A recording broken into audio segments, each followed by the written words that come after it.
தண்ணி தெளித்து தேய்ச்சி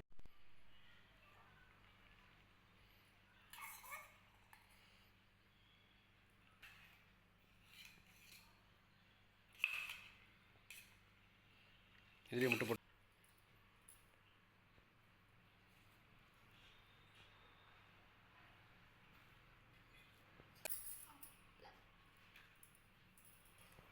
கறிவேப்பிலை தொக்கு.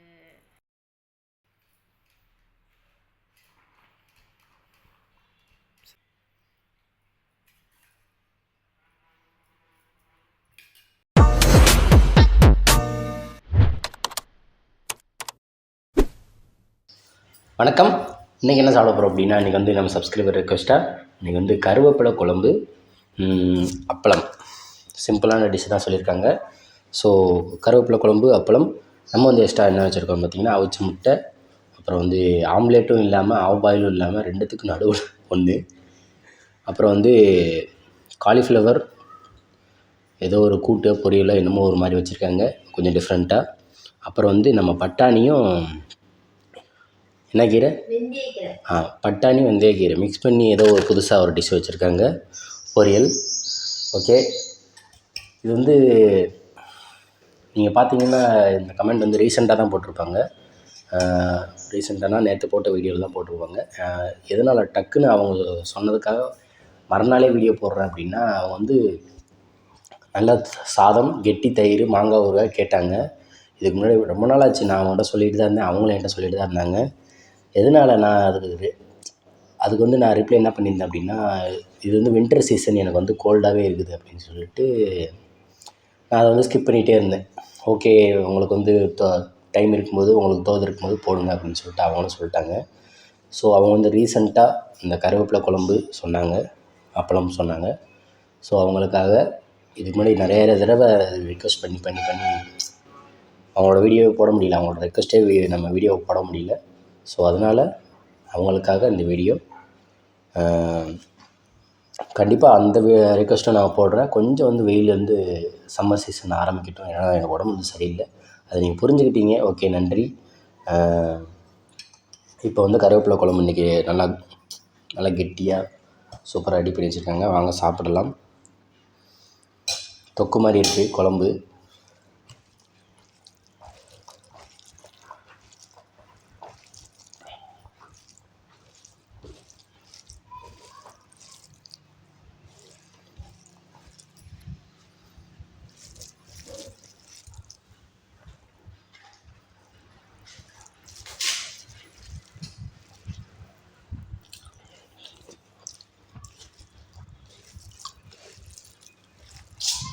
செம்ம சித்ரா, வாயில் வச்சா நான் எதுக்கு போய் சொல்ல போகிறேன், தேனார் நிஜமாகவே சூப்பராக இருக்குது.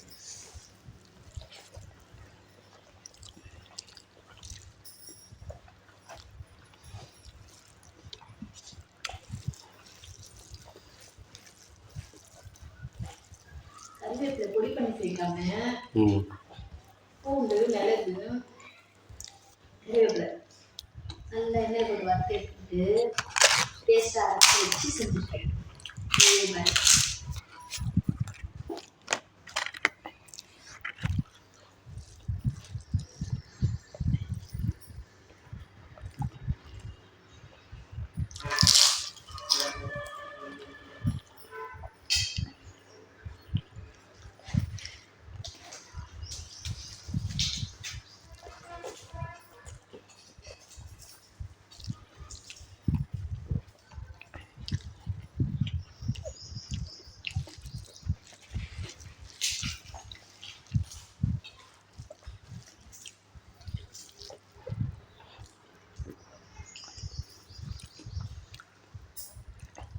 டிஃப்ரெண்டாக செஞ்சுருக்கேன். ஸோ நான் அதை டேஸ்ட் பண்ணவே இல்லை, எப்படி இருக்கோ தெரியல.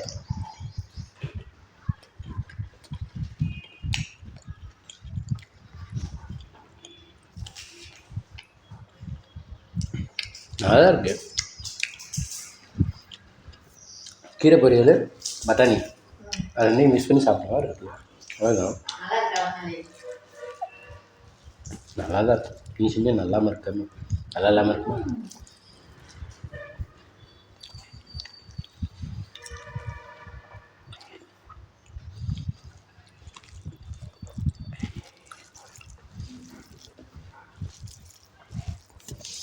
நிறைய பேருக்கு இப்படி தான் டிஃப்ரெண்ட்டாக செஞ்சு கொடுக்க ஆள் இல்லை பாவம்.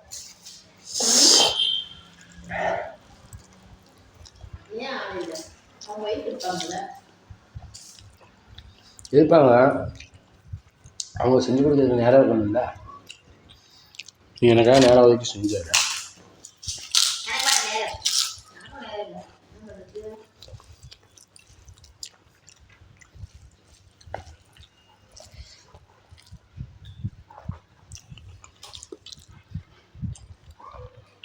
அவங்களாம் வேலைக்கு போடுறவங்களா இருக்காங்க. ம் அதனால அவங்க டைம் கிடைக்காது, செய்ய முடியாது. நான் எந்த வேலை வெட்டிக்கு போகல. வீட்டில் உட்காந்து ம் நீ கேட்கறத செஞ்சு தருவேன், அவ்வளோதான். அப்புறம் சாயந்தரம் கடைக்கு வந்து எல்லாமே காலையிலேருந்து சாயந்தரம் வரைக்கும் செய்கிறது யார்? நானும் அவன் செஞ்சிட்ருக்கேன்.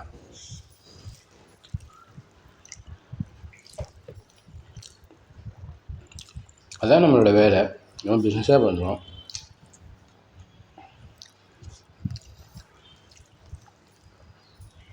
வெளியே போய் வேலை பார்க்காம வீட்டில் வேலை பார்க்கணும்.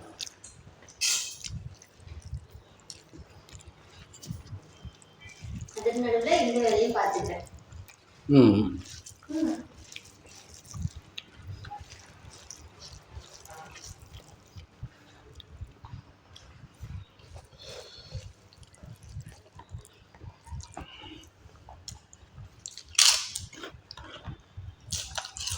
இது செய்யறது பெரிய விஷயம் தான். உங்க வாயிலிருந்து நல்லா இருக்குன்ற ஒரு சொல்லு வாங்கினது எவ்வளவு கஷ்டம் தெரியுமா?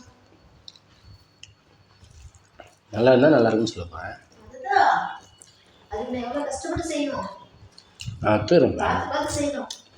கஷ்டம்தான். என்ன பண்ணுறது? ஒரு செகண்ட் எடுத்து வாயில வச்சு டேஸ்ட் பண்ணி சொல்லிடுவீங்க. ஆனா அதை செய்ய ரொம்ப நேரம் வேணும்.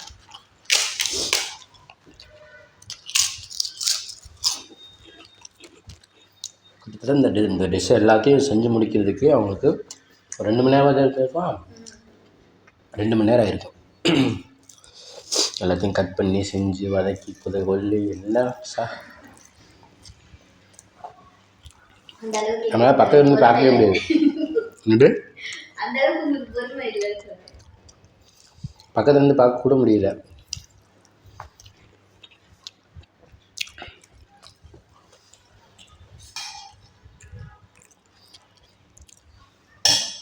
குழம்பு என்ன ஊற்றிக்குப்பா.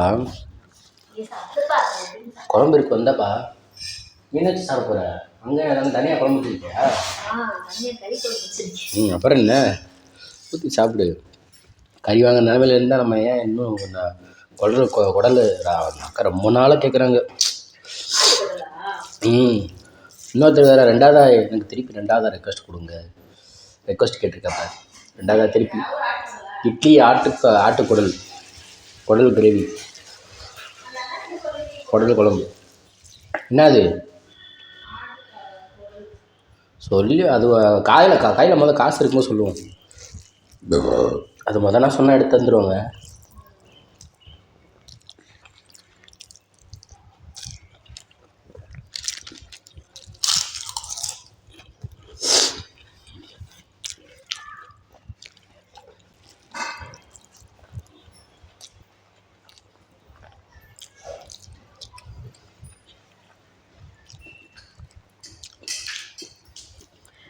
அந்த ஆம்லேட்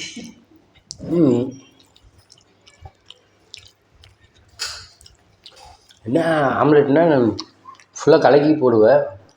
ஆப்பிள்னா அப்படியே உடச்சி ஊற்றுவேன். இதை அப்படியே உடச்சி ஊற்றி அப்படியே 2 பக்கம் திருப்பி போட்டு எடுத்து அவ்வளோதான்.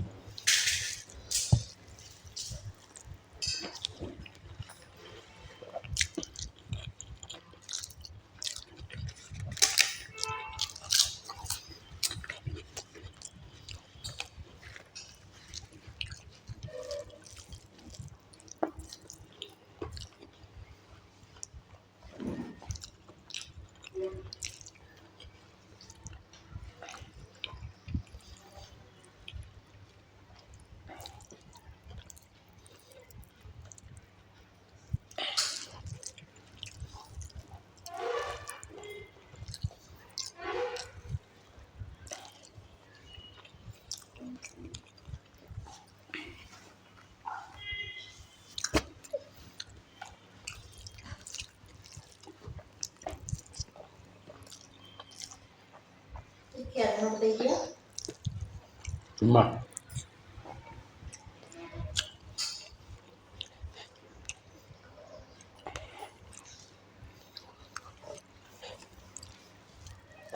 காசு கொடுத்துட்டு போடுவோம்.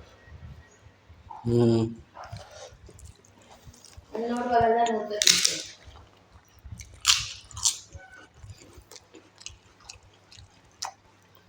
சும்மாலாம் நான் பாருங்க அதுதான்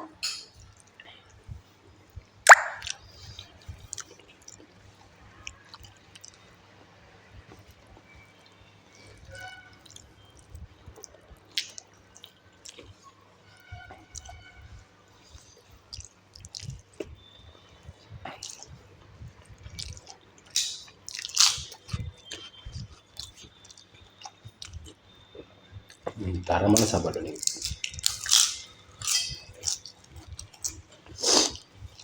அந்த வெள்ளிக்கீரை செய்யறப்போ இது நல்லா இருக்குமான்னு கேட்டேன். நல்லா கொஞ்சம் கூட இல்லை அதுக்கு. நல்லா தான் இருந்துச்சு.